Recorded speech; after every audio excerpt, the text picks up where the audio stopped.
Assalamualaikum warahmatullahi wabarakatuh.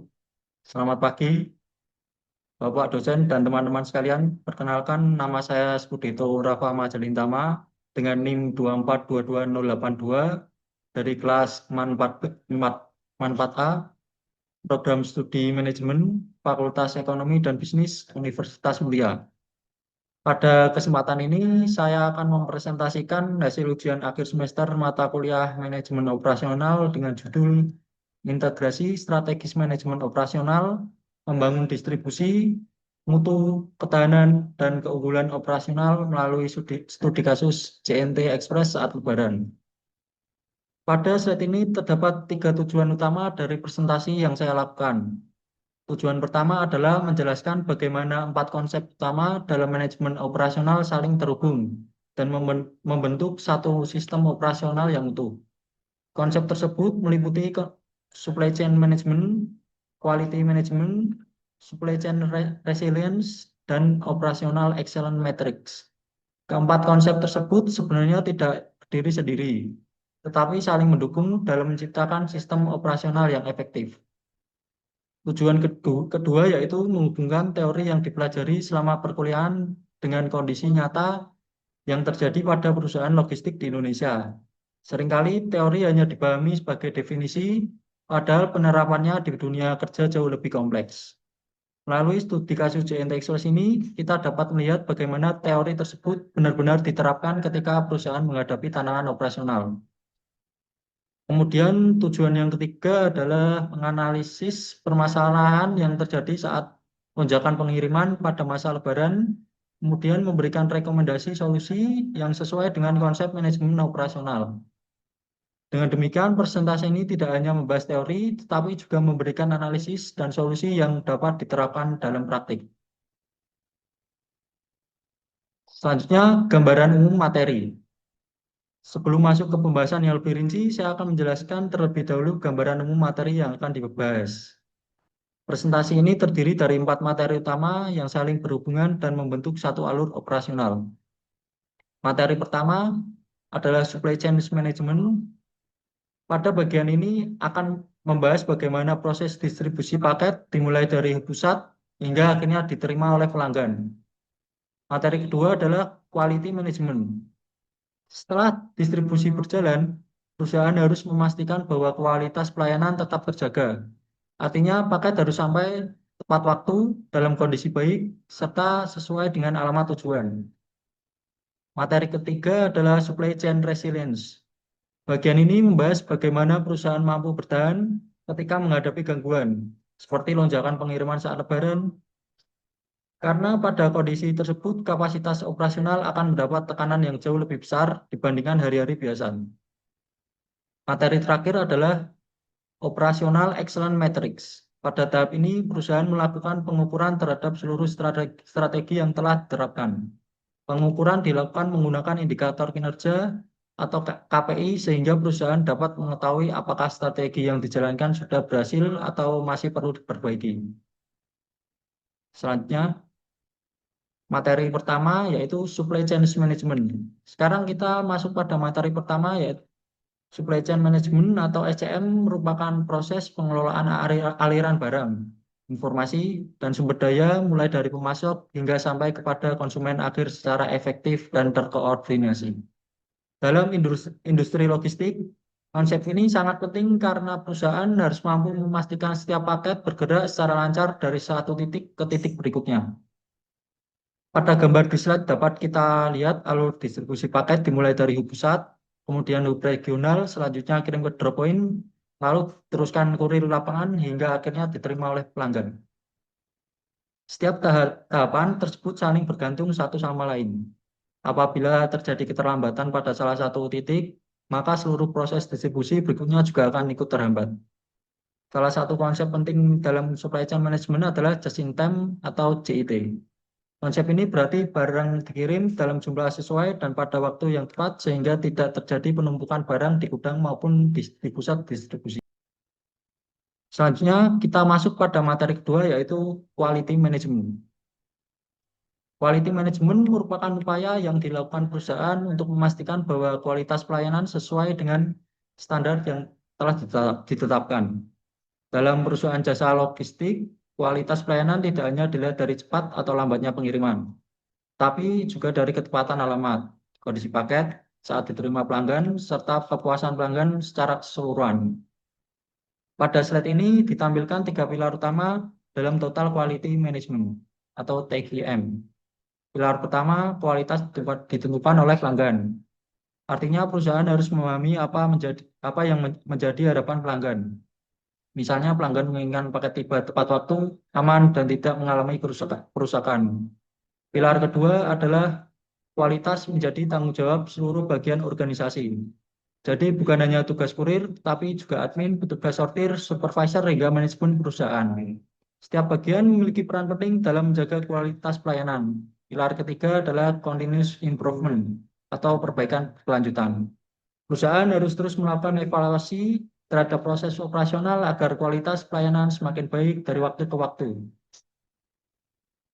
Oleh karena itu, quality management memiliki peran penting dalam menjaga kepercayaan pelanggan terhadap perusahaan logistik. Selanjutnya, kita akan masuk ke materi ketiga, yaitu supply chain resilience. Supply chain resilience adalah kemampuan suatu rantai pasok untuk tetap beroperasi, mampu beradaptasi, dan dapat kembali pulih ketika menghadapi gangguan maupun lonjakan permintaan yang tidak terduga. Dalam dunia logistik, gangguan tidak selalu berupa bencana alam. Gangguan juga bisa berasal dari peningkatan jumlah pengiriman yang sangat tinggi pada waktu tertentu. Pada kondisi tersebut, hampir semua masyarakat melakukan belanja online ataupun mengirim paket kepada keluarga, sehingga volume paket meningkat jauh dibandingkan hari-hari biasa. Akibatnya, kapasitas operasional perusahaan mendapat tekanan yang cukup besar. Pada kondisi seperti inilah, ketahanan rantai pasok benar-benar diuji. Perusahaan harus mampu menjaga agar seluruh proses distribusi tetap berjalan meskipun menghadapi peningkatan beban kerja. Salah satu konsep yang sering dikaitkan dengan kondisi ini adalah bullwhip effect. Bullwhip effect menggambarkan bagaimana perubahan permintaan yang sebenarnya tidak terlalu besar tingkat konsumen dapat menyebabkan perubahan yang jauh lebih besar pada bagian hulu rantai pasok. Selanjutnya, materi keempat, Operational Excellence Matrix. Operational Excellence Matrix merupakan sistem pengukuran kinerja operasional menggunakan indikator-indikator yang dapat diukur atau yang biasa disebut dengan Key Performance Indicators atau KPI. Melalui KPI, perusahaan dapat mengetahui apakah target operasional telah tercapai atau masih memerlukan perbaikan. Dalam industri logistik, terdapat beberapa indikator yang sangat penting. Indikator pertama adalah on-time delivery rate, yaitu presentasi paket yang berhasil dikirim tepat waktu kepada pelanggan. Semakin tinggi nilainya, semakin baik kualitas pelayanan perubahan. Indikator kedua adalah loss atau damage package rate, yaitu tingkat kehilangan maupun kerusakan paket selama proses distribusi. Perusahaan tentu harus menjaga agar angka ini tetap rendah, mungkin karena berkaitan langsung dengan kepercayaan pelanggan. Indikator ketiga adalah average delivery time, yaitu rata-rata waktu yang dibutuhkan mulai dari paket diproses hingga diterima oleh pelanggan. Semakin cepat waktu pengiriman, semakin efisien proses operasional perusahaan. Selanjutnya, setelah membahas keempat materi secara terpisah, sekarang kita melihat bagaimana semua saling terhubung. Menurut saya, slide ini merupakan ini dari keseluruhan presentasi. Proses pertama dimulai dari supply chain management, berfungsi membangun alur distribusi paket agar dapat bergerak dari hub pusat hingga sampai ke pelanggan secara efisien. Selanjutnya diperlukan quality management agar seluruh proses tersebut tetap memenuhi standar kualitas yang diharapkan pelanggan. Kemudian perusahaan menghadapi lonjakan permintaan seperti saat Lebaran, maka supply chain resilience berperan menjaga agar sistem tetap mampu beroperasi dan cepat beradaptasi terhadap kondisi tersebut. Terakhir, seluruh proses yang sudah dilakukan diukur menggunakan Operational Excellence Matrix. Melalui KPI, perusahaan dapat mengetahui apakah strategi yang diterapkan sudah berhasil atau masih perlu dilakukan evaluasi. Jadi, keempat materi tersebut bukanlah konsep yang berdiri sendiri. Inilah yang disebut sebagai indikator strategis dalam manajemen operasional. Selanjutnya, studi kasus lonjakan volume pengiriman JNT Express saat Lebaran. JNT Express merupakan salah satu perusahaan ekspedisi terbesar di Indonesia yang memiliki jaringan distribusi yang sangat luas.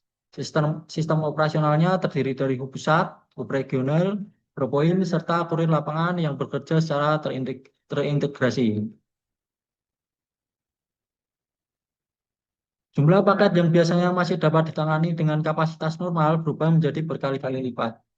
Akibatnya, proses sortir membutuhkan waktu lebih lama, gudang menjadi penuh, kendaraan distribusi harus kerja lebih sering, dan kurir menerima jumlah paket yang jauh lebih banyak dibandingkan hari biasa. Untuk mengatasi kondisi tersebut, perusahaan membuka perekrutan tenaga kerja musiman. Posisi yang dibutuhkan antara lain adalah admin gudang, kerja sortir di hub, serta kurir pada tingkat drop point. Selanjutnya, saya akan menganalisis studi kasus tersebut berdasarkan 4 materi yang telah dibahas sebelumnya. Pertama, dilihat dari supply chain management, prinsip just in time mengalami gangguan. Paket yang seharusnya bergerak ke tahap berikutnya justru mengalami penumpukan di hub karena kapasitas sortir tidak mampu mengimbangi jumlah paket yang masuk. Akibatnya proses distribusi menjadi lebih lambat. Kedua, dari sisi quality management, peningkatan volume paket menyebabkan risiko keterlambatan pengiriman semakin besar. Selain itu, peluang terjadinya kerusakan maupun salah kirim paket juga ikut meningkat apabila proses operasional tidak dikelola dengan baik. Ketiga, dari sisi supply chain resilience, JNT Express menerapkan strategi staffing, yaitu menambah tenaga kerja musiman pada titik-titik operasional yang paling membutuhkan.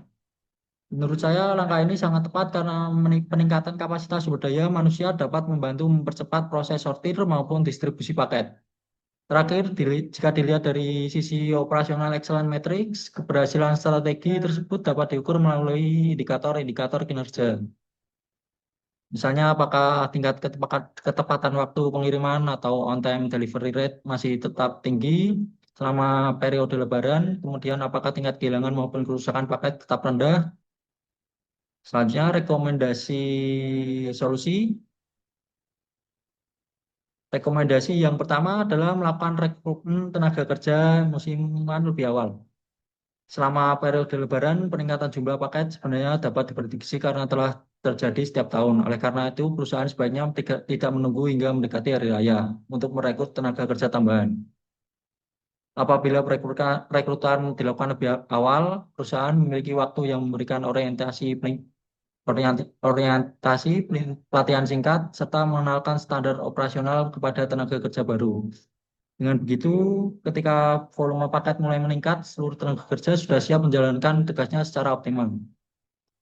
Rekomendasi kedua adalah melakukan desentralisasi drop point, artinya perusahaan dapat menambah titik drop point sementara pada wilayah yang memiliki volume pengiriman yang sangat tinggi. Langkah ini bertujuan untuk membagi beban distribusi agar tidak hanya terpusat pada satu lokasi. Dengan beban kerja yang lebih merata, proses sortir dan pengiriman dapat berlangsung lebih cepat sehingga risiko keterlambatan dapat diminimalkan. Rekomendasi yang ketiga adalah melakukan monitoring KPI secara real time.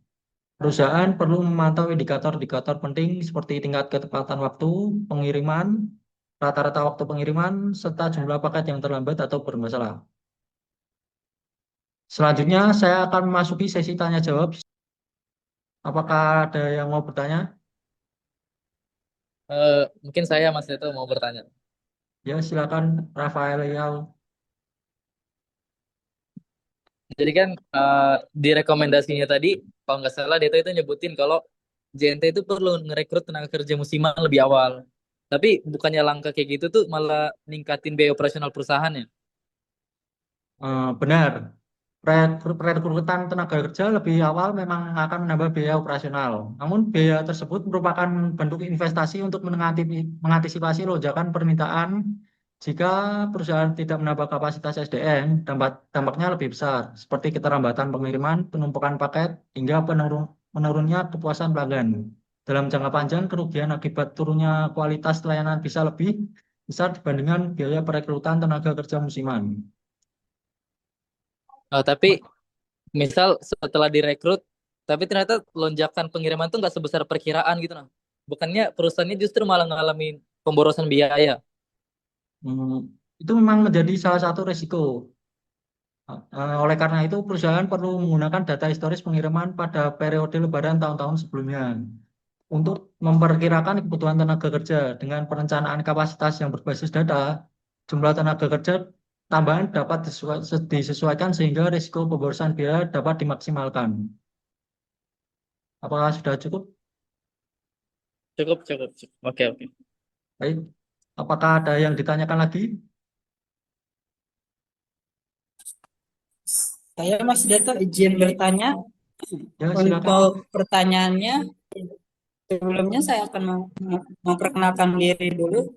Saya Dede Musa dengan NIM 2422072 ingin bertanya, menurut Anda, apakah penambahan kurir saja sudah cukup untuk mengatasi lonjakan pengiriman saat Lebaran?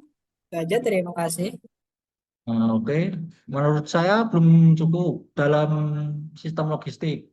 Kurir hanya berada pada tahap akhir proses distribusi. Sebelum paket sampai ke kurir, paket harus melalui proses penerimaan, penyortiran, dan distribusi ke setiap hub maupun drop point.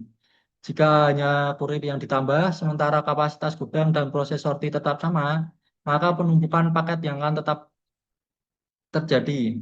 Oleh karena itu, peningkatan kapasitas harus dilakukan pada seluruh rantai pasok, mulai dari gudang, proses sortir, hingga kurir. Bagaimana sudah cukup? Ya cukup, terima kasih jawabannya. Ya, sama-sama. Saatnya, sebagai penutup dari pembahasan, saya akan menyampaikan beberapa kesimpulan dari presentasi ini. Pertama, supply chain management merupakan fondasi utama dalam proses distribusi paket. Pengelolaan aliran barang yang baik akan membantu perusahaan mengurangi penumpukan dan meningkatkan efisiensi operasional. Kedua, quality management memastikan bahwa kualitas layanan tetap terjaga meskipun perusahaan menghadapi peningkatan volume pengiriman. Ketiga, supply chain resilience menunjukkan pentingnya kemampuan perusahaan untuk beradaptasi terhadap perubahan kondisi, seperti lonjakan pengiriman saat Lebaran. Dalam studi kasus ini, strategi penambahan tenaga kerja musiman menjadi salah satu bentuk ketahanan operasional yang diterapkan oleh JNT Express. Keempat, operational excellence matrix menjadi alat ukur yang objektif untuk mengetahui apakah strategi yang diterapkan benar-benar berhasil melalui indikator-indikator kinerja yang terukur. Dari studi kasus ini dapat disimpulkan bahwa keempat konsep tersebut bukan merupakan materi yang berdiri sendiri. Supply chain management membangun sistem distribusi, quality management menjaga kualitas layanan, supply chain resilience memperkuat ketahanan sistem ketika menghadapi gangguan, sedangkan operational excellence metric digunakan untuk mengevaluasi keberhasilan seluruh strategi yang dijalankan. Selanjutnya, pada slide ini terdapat daftar referensi yang saya gunakan sebagai dasar penyusunan materi presentasi ini. Demikian presentasi yang dapat saya sampaikan mengenai integrasi strategis manajemen operasional melalui studi kasus JNT Express saat Lebaran. Saya mengucapkan terima kasih kepada Bapak dosen dan teman-teman yang telah meluangkan waktu untuk menyimak presentasi ini. Terima kasih atas perhatian Bapak dan teman-teman sekalian. Wassalamualaikum warahmatullahi wabarakatuh.